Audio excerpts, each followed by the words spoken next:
No, see, so if we can't. Alrighty. So Vincent wants to know what a radical expression is. So we're going to tell Vincent, right? It's okay, Vincent. Calm down. All right, a radical expression is an expression that contains a radical. And remember, what is a radical, you guys? It's rad. It's rad, man. It's radical, man. A radical is this guy. That is a radical.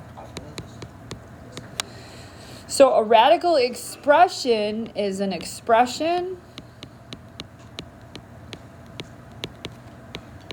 that contains a radical. And today we are going to be writing radical expressions in simplest form. I can use properties of radicals to simplify expressions. So you got to know when you're in simplest form. And we know we are in simplest form when three conditions are met. Okay? So the first, and we got to go over our terminology there. Oh man, I got to remember what's radicand and all that. Okay, so the radicand is whatever is inside a radical. And that's like a little review, because who would ever remember that, right? So whatever is inside the radical, this is called the radicand.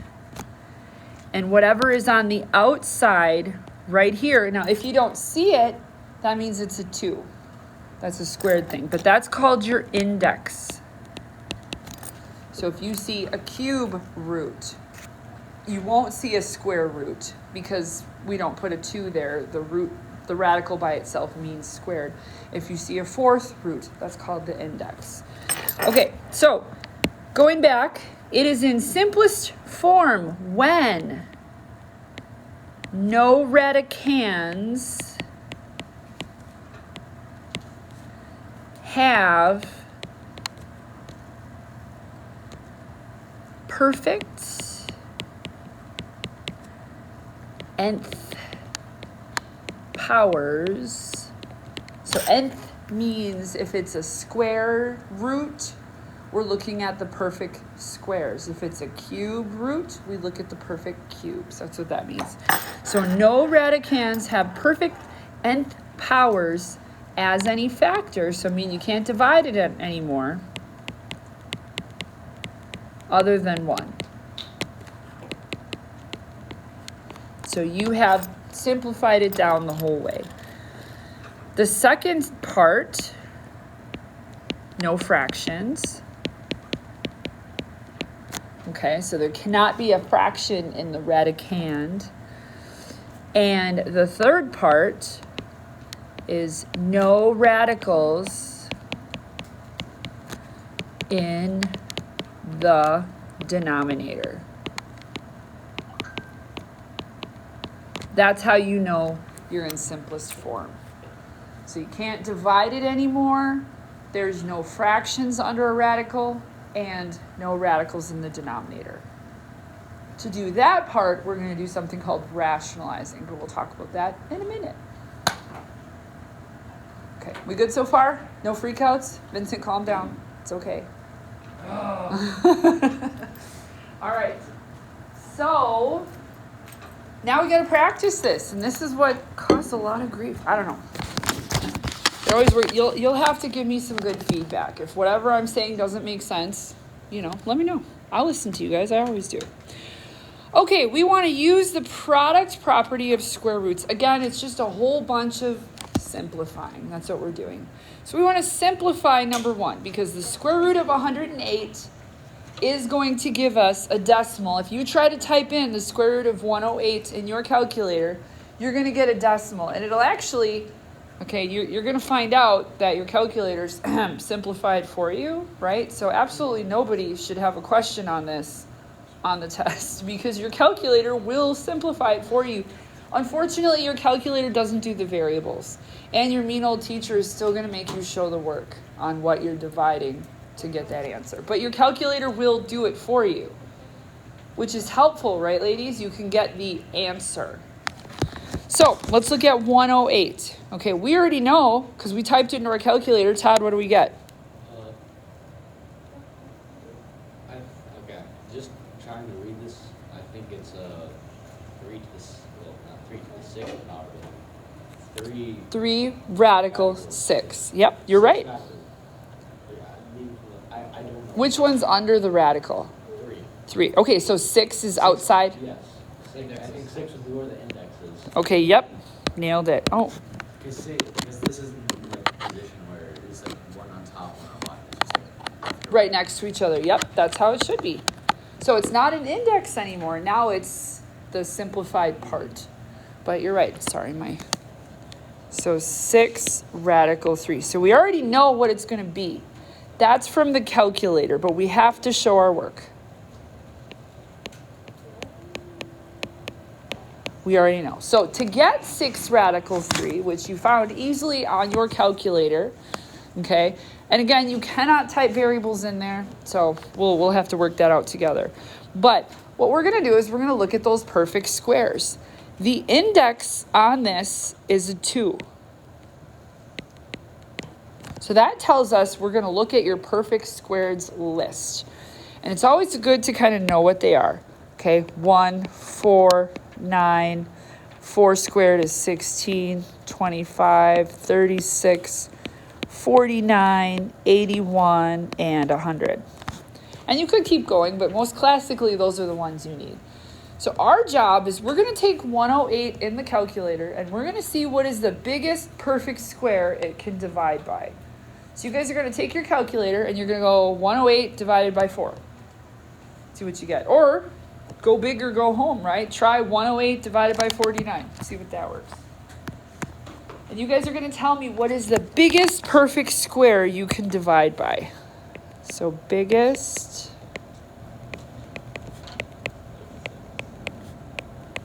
What is it, Luke? 36. 36 is right.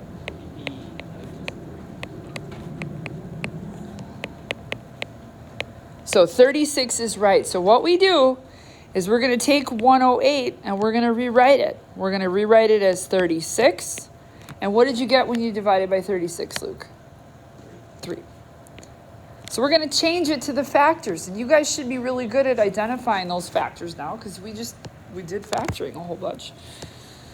So we just change 108 to the factors, okay?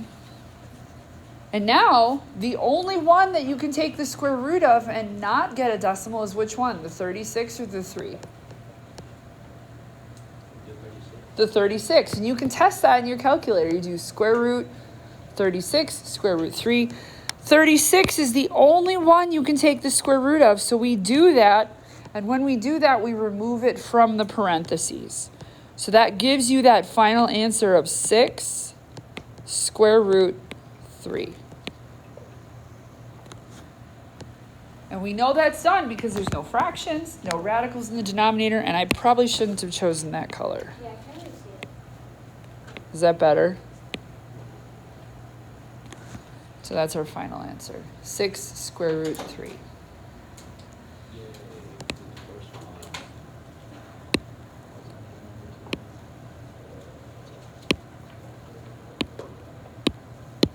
Okay. What do you guys think? Does that make sense? Yeah. So That's a lot of numbers coming out of nowhere. sure is. Not nowhere. It's cutting stuff down. That's what we're doing. We're putting it. You're going to use this a lot in trigonometry, like whenever you're using a trig problem to find the length of a triangle or something that you need. Instead of giving a crazy inaccurate decimal, you keep it in radical form because the more you round, the more it throws off your other numbers. So it's just another way of keeping math tidy. That's all we're doing. Okay, let's look at number 2. So we're gonna try to visualize it kind of separately, right? We're gonna focus on the 9 first. Does 9 show up on that perfect square list? Sure does. What is the square root of 9? 3. So we don't really have to do anything with that guy. The square root of 9 is 3. So we can just take the square root of 9 right away. But now we got to deal with that variable, right? Your calculator does have a variable button, but it does not simplify variables. So remember, okay, remember when we were kind of starting to talk about this, I can't remember, it was a little bit in chapter 1, right? When you take the square root of something, what exponent is that? You guys remember? Not 2. So if you take the square root of something, just kind of remembering that, the square root of x is the same as x to what power? Not 2, a half. Very good. Yes, a half. So what we're going to do, since we're dealing with square roots, since our index is 2, right? We have our index of 2, even if you don't see it. We're going to take that x to the third and we're just going to rewrite it so we can pull out a square root. Okay, because we're going to operate on this idea that if I try to take the square root of x squared, that's the same as x squared to the 1/2 power. And when you do a power to a power, you end up multiplying. And 2 over 2 is just 1. So we say the square root of x squared is just x. So we're kind of operating on that. So we want to try to rewrite it to something that we can just divide by 2 real nicely. Okay? So let's do that. How would I change x to the third? Easiest thing, you guys, is just to pull out one of those x's. That's it. So we're going to make it, instead of x to the third, we're going to change it to x squared times x. We just pull one of those x's to turn it into an exponent I can divide by 2 real nicely. So now, that's even. I have an even index. I can just take that x squared and divide by 2. What's 2 divided by 2? 1. So I'm left with 3x, and then the square root of x is all that's left over. So we're rewriting numbers using factors and that perfect square list, and we're changing our exponents to stuff that can be divided by that index. So next it's going to be a cube root, and we're going to change it to something you can divide by 3. It's just like number play, I guess. See the importance of practicing? It's kind of a weird skill just to kind of know. Yes? Go back up to like the x Yep. squared stuff in the corner. Right here? Yeah. Yep, so then operating under the same reasoning, if we had like the square root of x to the 4th, that's going to be the same as x to the 4th to the 1/2 power. And then we multiply x to the 4 over 2, which is x squared. So you're just trying to make it so you can divide it by 2. Or if it's a cube root, divide by 3.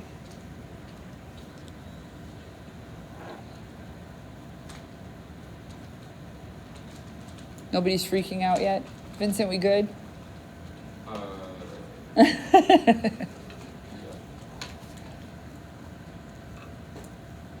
are confusing. Can be. That's why we practice, right? You practice. You're going to keep these examples next to your homework and just do the best you can. Everybody's going to have homework the next class, right? Right? I don't know how does that feel. Okay, let's do the next one. Okay, now this, you guys, this is the same thing except there's like one extra little step to do. You guys see how there's a fraction? Okay, fractions under radicals, remember we don't like that, but it's the same rule as exponents. So if I'm taking the square root of a fraction, that means I'm taking the square root of the numerator over the square root of the denominator. And now which one of those shows up on the perfect square list? 64. What is the square root of 64? Use your calculator. Or if you look at your list, guys, Oh, I forgot 64. Oh my gosh, you guys. Why didn't you tell me? Vincent.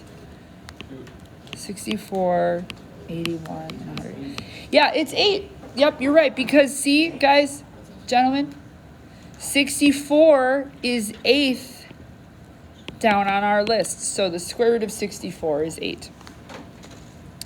So that one shows up. This guy is a perfect square. You're going to need notes. So we have the square root of 15, and the square root of 64 is 8. But we're not done yet. We got to take that 15, and we got to make sure that we can't divide by anything else on that perfect square list. And it could be that we're done. That'd be super cool. Can you take 15 and can you divide it by anything on that perfect square list? No, you can't. So that one's done. That one's as simplified as you could go. Can't divide it anymore. So that one's done.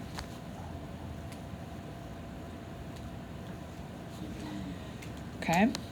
Let's look at the next one.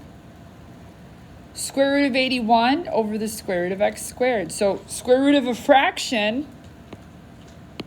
is the square root of 81 over the square root of x squared. Guys, does 81 show up on my perfect square list? Yep, what is it, Mac? What's the square root of 81?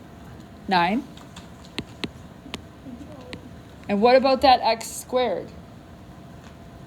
What is the square root of x squared that we said? Blake? It's just x. It's already even, so I just take that exponent and I divide it by 2. So that guy is also done. Okay? Okay. Questions, comments, concerns? Okay. So that is a little bit of perfect squares. Now we got to talk about perfect cubes. Right? Cubes list. Just keep on adding it on, you guys. You got this. Now remember, the weird thing about cubes is you can have negatives. Okay? Right? Because you can, when you take the cube root of a number, if you take, let's say we took -2 cubed, okay, that would give you -8. Or if you took 2 cubed, that would give you 8. That's not possible with even exponents. Just because of the way multiplication works, every time you have a negative, you're just going to make it a positive. So we just got to be kind of aware of that when we do this. So we have an index of 3, right? Remember, that's our index. So we're going to refer to that perfect cube list. Now, I don't have these as readily available yet because I haven't had to use these in a while. So guys, tell me, we have 1, 8, what's the next one? 27. Can you read it off that list for me, Luke? Wait. 27, 64, 125, 216. Okay, let's stop there. We could be good. So those are my perfect cubes. We got it right off of that list. Now let's take 128 and we're going to find the biggest perfect cube you can divide 128 by. Biggest perfect cube you can divide by. Okay, what is it, guys? If you take your calculator, 64, Luke says. Do you guys agree? No, we don't do sure. We check it, right? It is logical, right? 125, there's no way it would divide by that. But Luke, what is it when you divide by 64? 2. So Luke says you can take 128 and divide it by 2. And we're always, guys, when you have a negative in there, you're always going to put the negative with the perfect number. Okay? We listening? So we're going to change that to -64 times 2. Okay. Now the 64 we can take the cube root of. 64 looks like it's 1, 2, 3, 4th on my list. So we can say the cube root of 64 would be 4. Cube root of -64 would be a -4. So that one we're going to take the cube root of. So we get -4, and whatever's left over and would give you a decimal stays behind, under the radical. Please make sure that you write that index as an index. It should be a teeny little 3 in there. Okay? We got to be careful how we write that. We want to show it as an index. Okay, keeping cruising. Keeping cruising. Let's look at this guy. 125 and then x to the 7th. Is that 125 on my list? Yes. What number is it? 5. So the cube root of 125 is 5. So we're going to pull that out. That guy's just 5. Now we got to deal with that x to the 7th. We want that exponent to be divisible by what? 3, right? Remember, we want to divide this by the index. So we want to rewrite that so it can be divided by 3. What is the closest number to 7, not going up, kind of going down, that would divide by 3? 6. So I'm going to replace this with x to the 6th times x. I'm just pulling 1 out of that exponent. Yes, sir? So in this one, we just got rid of the 3 on the outside? Say it again? So on this one, we just get rid of the 3 on the outside? No, I forgot it. I'm sorry. Mac, good call. No, Mac, you're right. We definitely don't want to get rid of that 3. We want to keep that there. Bad teacher. Okay. Okay, now, which one can we divide the exponent by? X to the 6th. If I divide that by 3, what do you get? 2. That, remember, is the same as x to the 6th divided by 3, which is x squared. So we would have 5x squared cube root of x. And that is my final answer. If it's confusing you, deal with the number first, then deal with the exponent. Okay? Okay, so what you're saying is we make the number divisible by whatever the index is. Yep. And then we divide the exponent by the index. And then that goes outside of the radical. Yep. And then we just leave the other x there. That's right. Whatever can't be divided or simplified just stays behind. So what if you have more than, what if you take away more than one x to get the index away? So That's okay. So hypothetically, if we had to take out 2 x's, Yep.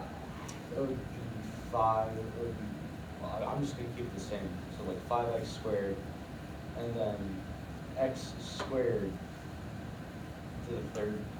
Cube root of x squared. Yeah, you're right. Yeah, you can have a higher, it won't always just be x. Sometimes you'll have a higher exponent. That's a great question. But as long as you can't divide it by 3, you're simplified. Good question. All right, let's do this next one. Cube root, the way it works with a fraction, same thing, right? We rewrite that as the cube root of y over the cube root of 216. Now, we don't want to leave a cube root in the denominator, so is 216 on our list? Yep. What number is it on our list? 6th on our list, right? So that means the cube root of 216 is definitely 6. And can I do anything with the cube root of y? No, there's no exponents. That one's done. Now, it's going to get crazier. You're going to have multiple variables next to each other. You know how we roll, but that's okay. The same rules apply. Hopefully, we'll practice some. If not, I'll pick some. Okay, let's do the next one. Okay, same deal. Cube root of all of this stuff is the cube root of 8x to the 4th over the cube root of 27y to the 3rd. Now, the name of this game is you take the cube root of what you can first. So if we look at the numerator, can I take the cube root of 8? Is 8 on my list? Yeah. Yep. What number is it on the list? 2. 2. So that means the cube root of 8 is 2. What about x to the 4th? Not without taking the x. We got to take an x away first. So you could do that right away. You could change this to the cube root of 8x to the 3rd times x. You just take it away. You slide it away. I think the bottom is good to go, but you could also rewrite the bottom if you have to. And then Max said the cube root of 8 is 2, so we take that. That goes on the outside. What about the cube root of x to the 3rd? X. You just divide those exponents. And then that cube root of x is left over. Okay, what about the cube root of 27? Does that show up on my list? It does. Yep, what number is it? 3, so that goes on the outside. What about the cube root of y to the 3rd? That's just y. It's just a y, yep. Because you're going y to the 3 divided by 3. Very good. So your final answer is right there. This seems like it would be complicated, but it's like, Looking at the heart. Try going. Try going. You're going to get crazier numbers, but you're going to go one part at a time. It's just like exponents, right? It's just a little different.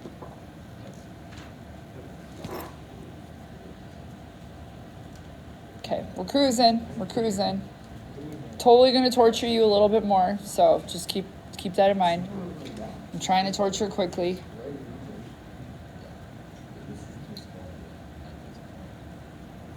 Just cruise. Numbers are kind of cool when you do stuff to them. They are. Wait, what's by the line? Right here? That is y to the 3 over 3. I'm just kind of showing you guys how you take that exponent and you divide by that index. The thing is, I don't like just turning numbers into other numbers random. I like it's not random. it. Yeah, but it feels. Random. It feels random. It's kind of out of context. I It understand. feels like you're just like snapping your fingers. and Man, bad numbers another. people messing with my chairs and with it. Cool. Okay. So, next one. Not on the square. On the cubes. Does 81 show up on the cake? Whatever's in the denominator. Do it. Okay. Now we get into some fun stuff. Okay, so check that out, guys. Can I do anything with the square root of 3n? Because remember, we don't like square roots in the denominator. That's a big no-no. We can't do that, right? So that falls into our next thing. I can simplify expressions by rationalizing the denominator. So what we're going to do is it's like we treat it like when we need to write a simplified fraction. We're going to multiply by whatever will turn it into a perfect square. And in this case, we're kind of lucky because the square root of 3n. Okay, so for this next one, if we want to turn it into items on our perfect square list, okay, so we need a perfect square, no denominator radicals, that's bad. So we're going to take, in this case, it would totally work just to multiply by whatever's in the denominator. And properties, when you multiply with radicals, you don't overthink it. You just keep it in the radical. So we're going to multiply by whatever's in the denominator to get the radical out. So your goal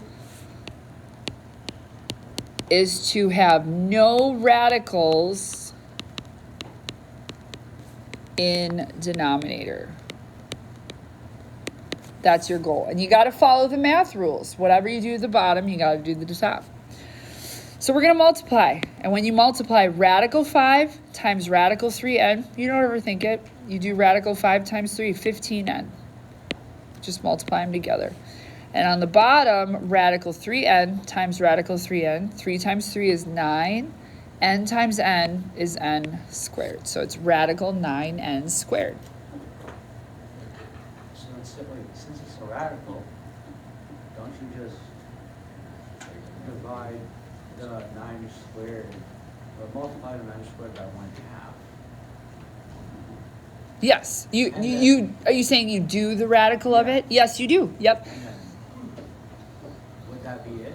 Or? That would be it. Yeah. Well, the top, we could check the top. Does 15 show up on our perfect square list, or a number we can divide 15 by? We can divide 15 by. Anything on the perfect squared list? Nah. No, nothing on there. So the radical 15n, that part's done. You don't have to do anything else to that. But the bottom, Then we can do 3.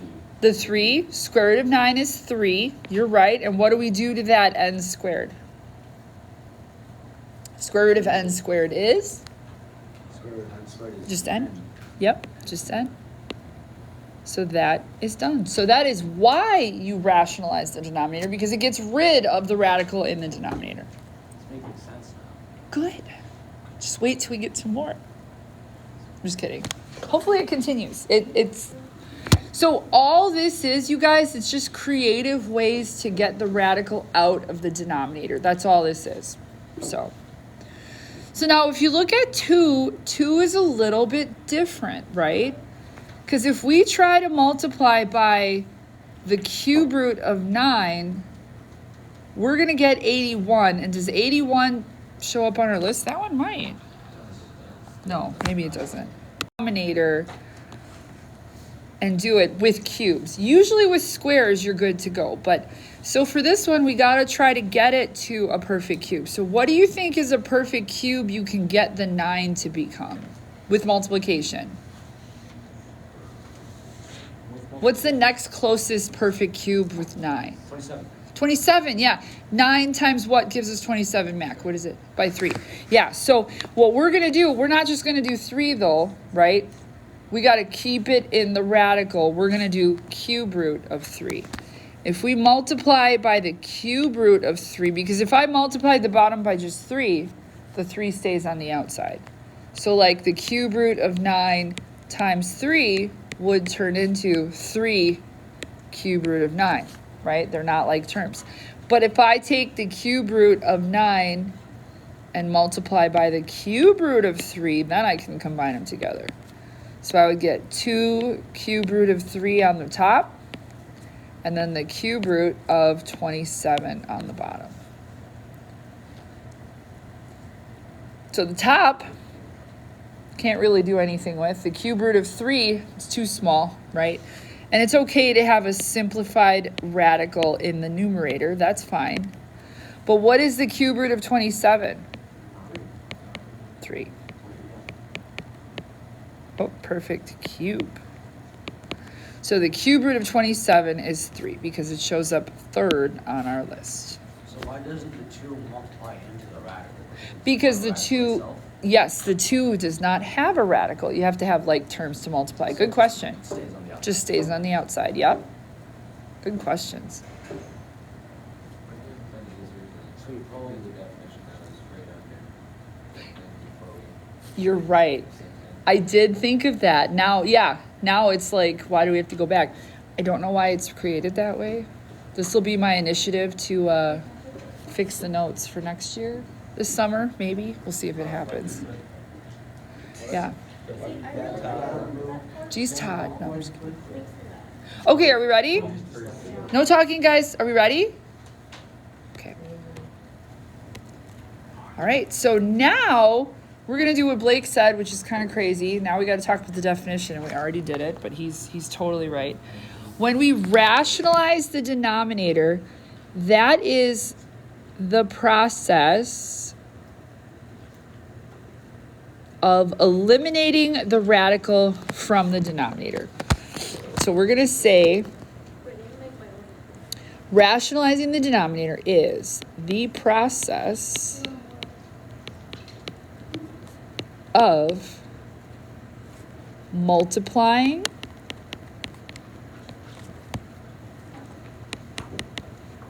the fraction by an appropriate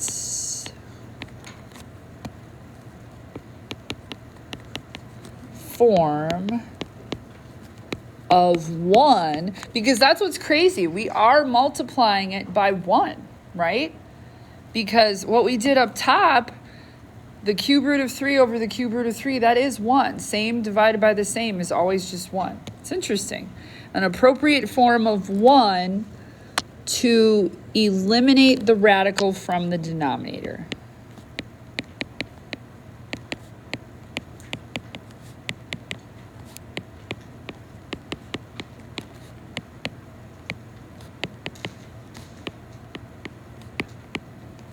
Okay, so that's what we're doing. We're figuring out a creative version of 1 just to help it. That's why we can do it in math, because we're just multiplying by 1. Now it's going to get a little crazy using conjugates.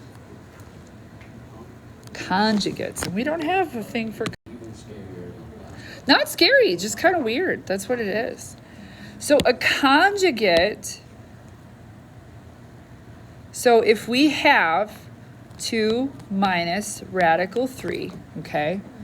You can't combine those because 2 is not in a radical. You have to have like radicals, just like terms. But the conjugate of that one would be the same thing, but just with a plus. And I will show you mathematically why. But the conjugate of this guy would be the same thing, just with a plus on the bottom. And mathematically, we do it so it cancels. That is our goal. So when you have more of an expression in the denominator, right? I hope you guys are listening. When you have an expression in the denominator, you have to multiply by what's called a conjugate, because that is the only way to get it to cancel out. So, and you'll see why we do that. So if we have, is anybody still writing that definition, by the way? Let me know. I will stop. Okay. If we have 7 over 2 minus radical 3, we're going to multiply by the conjugate of it. And the conjugate we just said on the bottom would be 2 plus radical 3.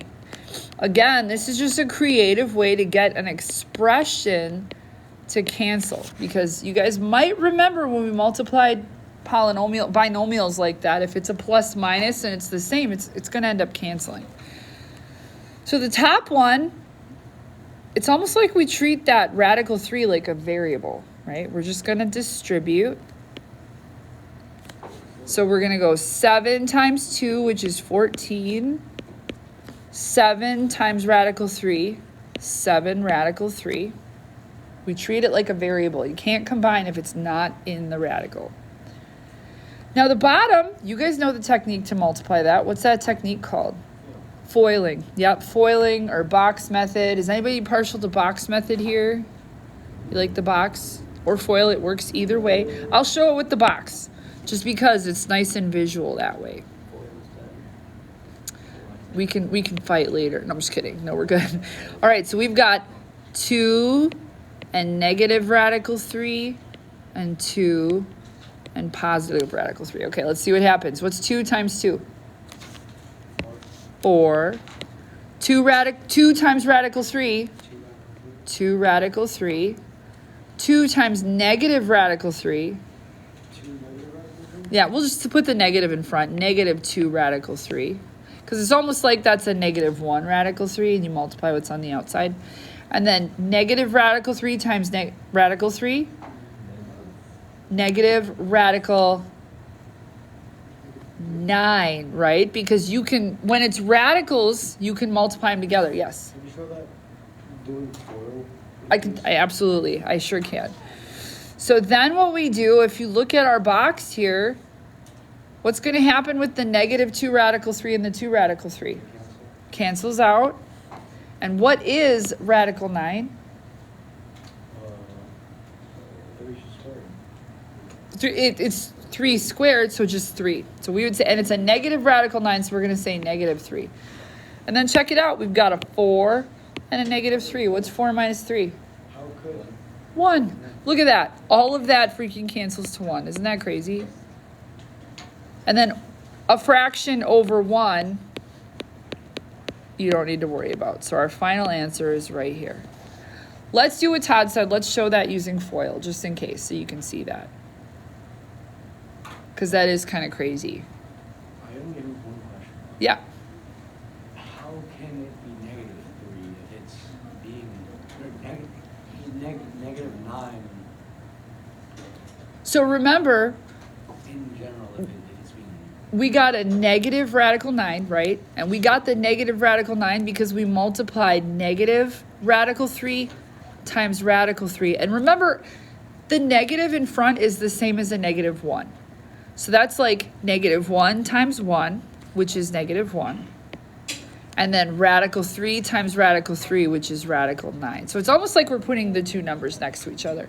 Yeah, but it's not a cube root though. It would always cancel out to a positive because even if it's You're thinking of squaring a negative. This is a little bit different. We can't put that radical under, we can't put the negative under the radical because if you try to take the square root of a negative, then you get an imaginary number. So it's weird. That negative has to stay on the outside when you multiply like that. Good questions. I can see why Trayton said. Let's show the other one. Trayton, solid call on having this class be our video class. Good job, my friend. All right. So we're going to go. Let's just show it using FOIL. So we've got 2 minus radical 3 times 2 plus radical 3. So if I use the FOIL technique, chicas, if I use the FOIL technique, we're going to do the first terms. 2 times 2, 4, right? Then I'm going to do the outside terms, 2 times radical 3, 2 radical 3. Then I'm going to do the inside terms, negative radical 3 times 2, so negative 2 radical 3. And then I'm going to do the last terms, negative radical 3 times radical 3, which gives you that negative radical 9. Might be a little easier to see that with FOIL a little bit. To me, that one feels a little less crazy. So then my middle terms cancel. And we're left with 4 minus the square root of 9, which we already said was what? 3. So what's 4 minus 3? 1.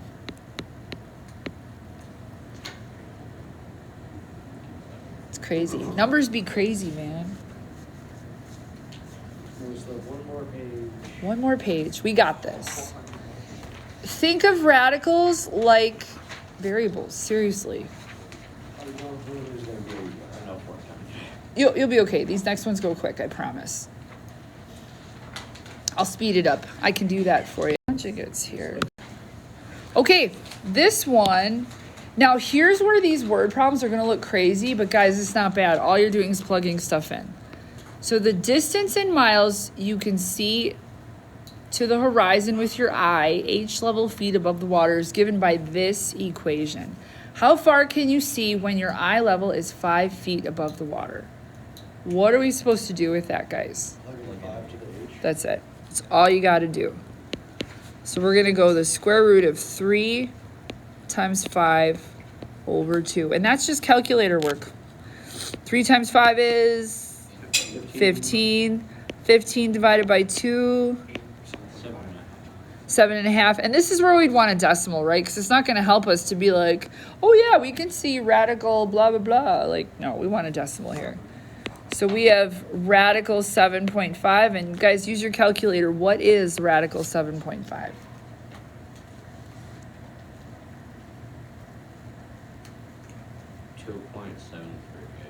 2.738. So we should say what? 2.74? Sure.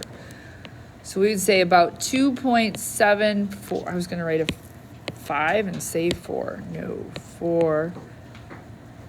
Distance in miles, so miles. That's easy peasy. That one's a calculator one. Okay, last one. This is where we seriously treat radicals just like variables, but sometimes you got to simplify it to get to see that. Okay? Anybody still writing this? It's always you, Vincent. No, I'm just kidding. What am I looking at? Craziness, I right? don't know. It's crazy. This whole class period was basically I know. I'm sorry about that. I got to fix that for math too. I don't know how to do it. Yeah, you could use those on the next chapter. No, not completely, but we'll do it. We will do it. Oh, Okay. You guys need to go. Trayton, just so you know, we're waiting for Vincent. we're good. Okay. All right. We're looking at a little bit of craziness here, right? A little bit of an understatement. We can only add and subtract like radicals, right? So radical 7s can get combined with other radical 7s. But sometimes you got to simplify it, but you know, we'll check on that. But radical 11, guys, can I divide that by anything on my perfect squareds list? Let's write our perfect squares. 1, 4, 9, 16, 25, 36, 49. Not going to forget 64 this time. You cannot. Okay. So, Everything else on this. so can we divide 11 by anything? No. No, so that one's kind of done. So we're just going to combine our like terms. That's it. So 5 radical 7 is going to get combined with negative 8 radical 7. What is 5 minus 8? -3. Negative 3. So it's going to be negative 3 radical 7 plus radical 11. That's all you can do for that. Not that crazy. Yeah, not bad. I thought like the radicals would actually like go into each other. Nope. Not when you're adding or subtracting. When you're multiplying, it does, but it helps if you simplify first, because then your numbers don't get super big. It's only multiplication where they combine. Yep. They can only combine with multiplication. You're right. Number 2, guys, can I simplify either the radical 5 or the radical 20 first? Because it looks like right now I can't do anything, right? You can do it with the 4. The 20 by the 4, right? So let's do that. And so sometimes when it looks like you can't combine it, you got to simplify it. So radical 20 can change to 4 times 5, right? And then which one can I take the square root of? Which one's the perfect square, the 4 or the 5? The 4. So I take the square root of that and pull it out. So we get 10 square root of 5 plus 2 square root of 5. So now they both have square root of 5. So what can I simplify that one to be? 12 plus 4 or 5. 12 square root of 5. That's right. Combine them down. All right. What? Okay, now this one, they're cube roots, right? But are they both x's? They're both in cube roots? So what do you think we would say that one is? We just add the 2 regular numbers, so 8. Yeah, it's just 8, and then you add the rest.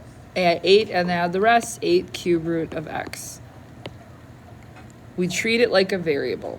This better be exactly what's on the home. Because if it's something like, even a slight little difference, There might it can be. like throw off. You'll be okay.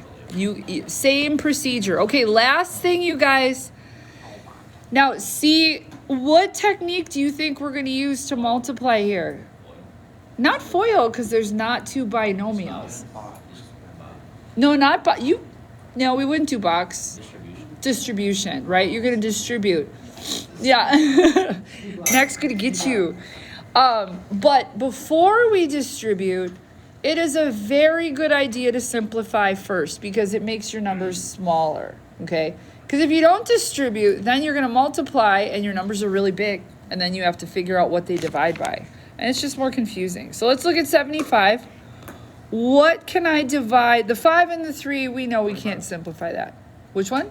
25. 25. So Todd says, let's divide that 75 by 25. Let's do those factors. So 25 times what gives you 75?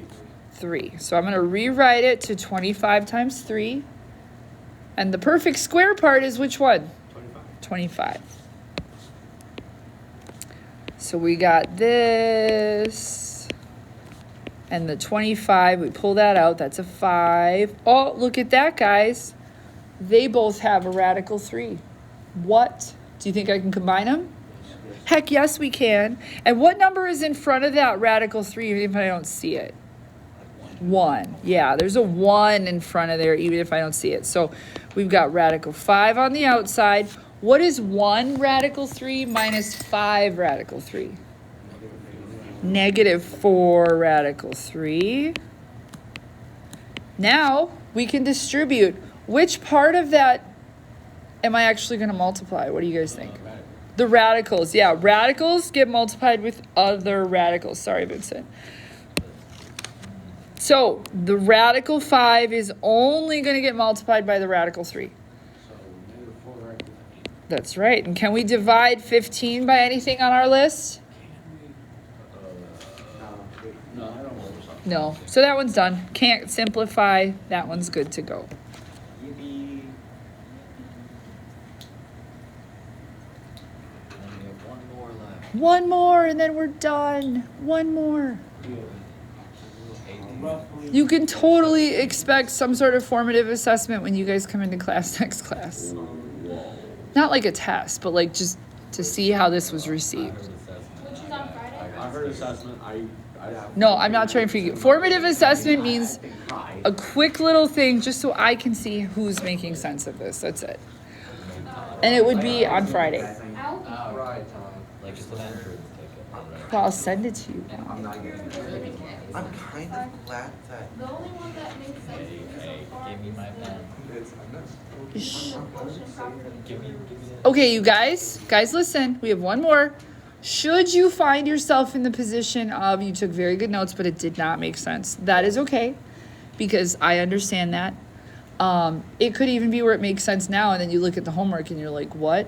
Your job is to match your homework question to your notes and do your best to try to use those steps to figure it out. That is what you do. And then you ask questions, or you get as far as you can, and then you bring it to IE or class and you say, this is as far as I got, and I will help you with the rest, okay? That is your job. You can't avoid practicing it. That would be the biggest no-no. Okay, let's look at this last one. Which one do you think I'm going to try to see if I can simplify? 32. So which, can I divide 32 by something? 16. What would that be if I divide that? By 2. 2. So we're going to go square root of 3, 8 square root of 2, and we're going to change the square root of 32 to 16 times 2. Because 16 is the biggest perfect square you can divide 32 by. So now we're going to do it. We're going to pull the square root of 16 out of there. What do you think is going to happen if there's already a number there? We don't add it. We multiply it. Yeah, if there's already a number there, we multiply it. So this would change into 7 times square root of 16 is 4. What is 7 times 4, friends? 28. Oh, can I do any combining in my parentheses? Sure can. I can add those because they both have a radical 2. So what is 28 plus 8? 36. Right? Yep. That is right. Okay.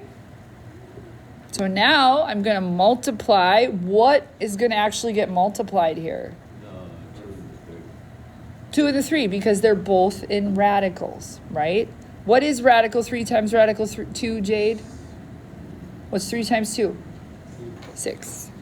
So we have, so the only thing that actually gets multiplied are those guys. The 36 just kind of stays there. And can we divide 36 by anything on our list? Oh, sorry, not 36. 6. Can we divide 6 by anything? Yes. 2. By 2. 6. Well, we can. 2 is not on our list, though. That's the problem. Our perfect square list is 1, 4, 9, 16, 20. Yeah, that's the hard part. That illustrates it because 6 you can divide by 2, but 2 is not a perfect square. 4 is a perfect square. That's what's tricky. So that one is all done. we're fine with